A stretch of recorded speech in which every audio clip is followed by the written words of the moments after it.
Welcome to Magical World. Let the magic begin. सुनहरी परिंदा, शहजादा फरियाद और जादुई महल की कहानी। एक दूर दराज बादशाहत में एक नेक दिल बादशाह हुक्मरानी करता था। इसके महल के बाग में सुनहरी सेबों का एक अनोखा दरख्त था। हर रात एक सेब गायब हो जाता और बादशाह बहुत परेशान रहने लगा।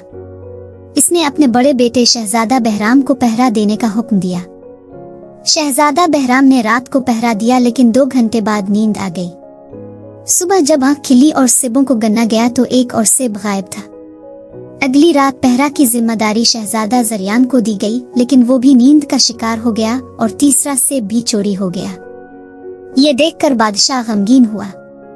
तब सबसे छोटा बेटा शहजादा फरियाद आगे बढ़ा और कहा, अब्बा हुजूर, आज रात मुझे पहरा देने दीजिए, मैं जरूर चोर को पकड़ूंगा।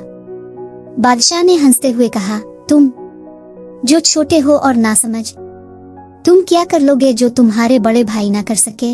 मगर शहजादा फरियाद की जिद और अज़्म के आगे बादशाह ने हार मान ली। रात को शहजादा फरियाद ने पक्का इरादा किया कि वो हरगिज नहीं सोएगा। जब रात के 12 बजे तो अचानक आसमान से एक खूबसूरत सुनहरी परिंदा उतरा। वो दरख्त पर बैठा और एक सुनहरी सिप तोड़कर अपनी चोंच में ले लिया। शहजादे ने फौरन तीर मारा, मगर परिंदा बच गया, सिर्फ इसका एक सुनहरी पर गिरा। सुबह होते ही शहजादा फरियाद ने बादशाह को सब कुछ बताया और सुनहरी पर पेश किया। बादशाह ये देखकर दंग रह गया और बोला, अगर एक पर इतना खूबसूरत है तो पूरा परिंदा कितना हुसैन होगा। मैं चाहता हूँ कि वो परिंदा हमारे पास हो। शहजादा बहराम ये काम करने के लिए रवाना हुआ। वो एक जंगल से गुजर रहा था कि एक दरख्त के नीचे एक चालाक लोमड़ी जमुर्द को आराम करते देखा। इसने तीर चलाने का इरादा किया, लेकिन लोमड़ी बोली, शहजादे, मुझे मत मारो। अगर तुम मेरी बात मानोगे तो सुनहरी परिंदे को पालोगे।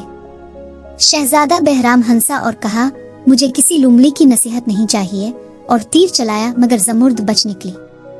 आगे चलकर शाम को वो एक गांव पहुंचा जहां 2 मुसाफिर खाने थे।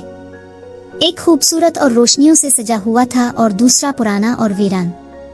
वो खूबसूरत वाले में रुक गया और मौसीकी और रक्स में सब कुछ भूल बैठा। जब बहुत दिन गुजर गए और वो ना लूटा तो शहजादा जरियान रवाना हुआ। इसे भी लोमड़ी जमुर्द मिली, मगर इसने भी इसकी बात ना मानी। वो भी इसी खूबसूरत मुसाफिर खाने में जा रुका और वहीं खो गया। अब शहजादा फरियाद ने बादशाह से इजाजत मांगी। बादशाह ने कहा, जब बड़े ना कर सके तो तुम कैसे करोगे। मगर उसकी जिद के आगे बादशाह ने हाँ कर दी। शहजादा फरियाद जब जंगल पहुंचा तो इसे भी लोमड़ी जमुर्द मिली। इसने अदब से सारी बात सुनी और वदा किया कि वो इसकी हर बात मानेगा। लोमड़ी खुश हो गई और कहा, तुम नेक दिल हो, आओ मेरी दम पर बैठो, मैं तुम्हें ले चलती हूँ। लोमड़ी जमुर्द की दम लंबी हो गई और वो फिजा में उड़ने लगी। पहाड़ों मैदानों को पार करते हुए वो एक गांव के 2 मुसाफिर खानों तक पहुंची। शहजादा फरियाद ने वीरान मुसाफिर खाने में कयाम किया। सुबह वो आगे बढ़ा तो दोबारा लोमड़ी जमुर्द मिली। इसने बताया, आगे एक कला है, वहाँ के सिपाही सो रहे होंगे। तुम बेखौफ अंदर जाना और एक लकड़ी के पिंजरे में कैद सुनहरी परिंदे को ले आना। याद रखना, इसके पास एक खूबसूरत सोने का पिंजरा होगा, मगर तुम इसे लकड़ी के पिंजरे में रखना। अगर सोने के पिंजरे में रखा तो मुसीबत आ जाएगी। शहजादा कले में दाखिल हुआ, परिंदे को देखा जो वाकई दिल मोह लेने वाला था। पास ही 3 सुनहरी सेब भी रखे थे। वो परिंदे को लेने लगा तो इसकी नजर खूबसूरत सोने के पिंजरे पर पड़ी। वो लोमड़ी की नसीहत भूल गया और परिंदे को सोने के पिंजरे में रखते ही परिंदा जोर से चलाया और सिपाही जाग गए। शहजादे को कैद करके बादशाह के दरबार में पेश किया गया। बादशाह ने कहा, चोरी की सजा मौत है, मगर अगर तुम मेरे लिए सुनहरी घोड़ा ले आओ तो मैं तुम्हें मुआफ कर दूंगा। अब शहजादा फरियाद सुनहरी घोड़े की तलाश में रवाना हुआ। बाहर निकला तो लोमड़ी जमुर्द मुंतजिर मिली। इसने कहा, तुमने फिर मेरी बात न मानी, मगर चूंकि तुम नादिम हो मैं तुम्हारी मदद करूंगी। लोमड़ी ने इसे अगले किले का रास्ता बताया, जहां घोड़ा एक अस्तबल में बंधा है। साथ ही 2 लगामें रखी होंगी, एक सोने की और एक पुरानी चमड़े की। तुम सिर्फ पुरानी चमड़े की लगाम इस्तेमाल करना।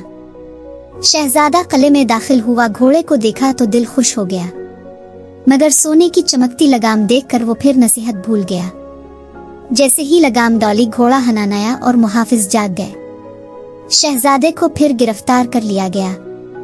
اب بادشاہ نے کہا اگر تم میرے لیے سنہری محل کی شہزادی نورا کو لے آؤ تو تمہیں گھوڑا بھی ملے گا اور رہائی بھی۔